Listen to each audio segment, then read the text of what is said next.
Hello guys, आज अपने channel पर भोले बाबा का सावन स्पेशल भजन लेकर आई हूँ। भोजपुरी में बहुत ही अच्छा, बहुत ही प्यारा। आप लोग लास्ट तक देखिएगा, अच्छा लगेगा तो कमेंट में हर हर महादेव जरूर लिखिएगा। हमारे नगरी हो हमारे नगरी, भोला सावन में आईते।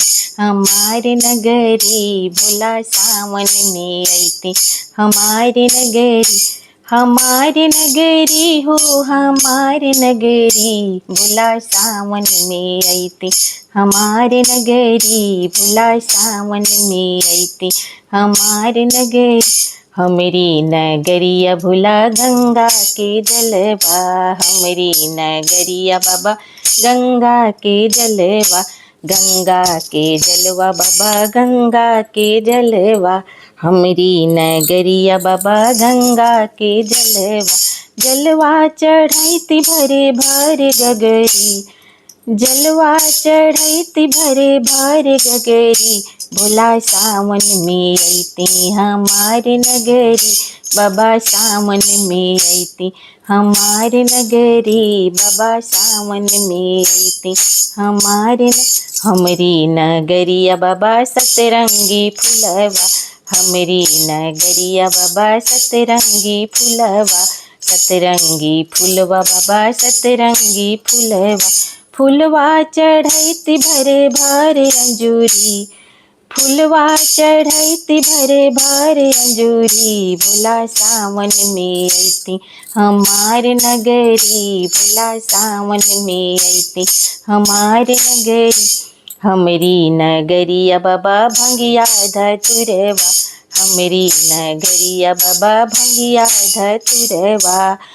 भंगिया चढ़ैती भरे भर डलिया। भोला सावन में आईते। हमारे नगरी भोला सावन में आईते। हमारे नगरी हमरी नगरिया बाबा मिर्गा के छलवा। हमरी नगरिया बाबा मिर्गा के छलवा। मिर्गा के छलवा बाबा मिर्गा के छलवा। छलवा चढ़ैती भरे भर मोटरी। छलवा चढ़ैती भरे भर मोटरी।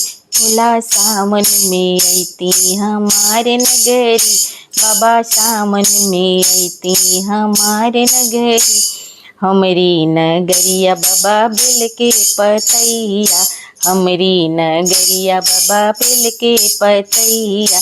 बेल के पतैया बाबा अछत चंदन माँ। अछत चंदन माँ बाबा भंगिया धतुरवा।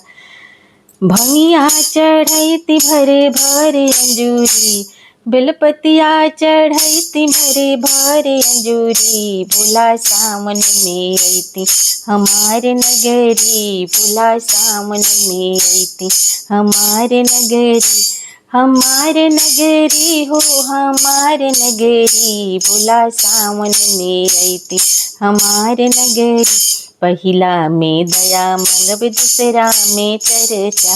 पहिला में दया मांगब दूसरा में चर्चा। तीसरा में नमः शिवाय प्रणाम सखिया।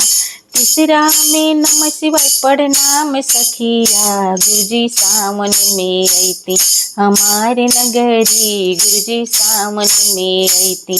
हमारे नगरी हो हमारे नगरी, गुरुजी सावन में आईते। हमारे नगरी गुरुजी सावन में आईते। हमारे नगरी हमरे नगरिया बाबा दुखिया बहुत हैं। हमरी नगरिया बाबा दुखिया बहुत हैं। झोलिया भरवैती भरे भरे रौरा से। झोलिया भरवैती भरे भरे रौरा से। भोला सावन में आईते। हमारे नगरी भोला सावन में आईते। हमारे नगरी भोला सावन में आईते। अगर मेरा ये भजन आप लोग को अच्छा लगा होगा तो लाइक शेयर सब्सक्राइब जरूर कर दीजिएगा और कमेंट में हर हर महादेव जरूर लिखिएगा।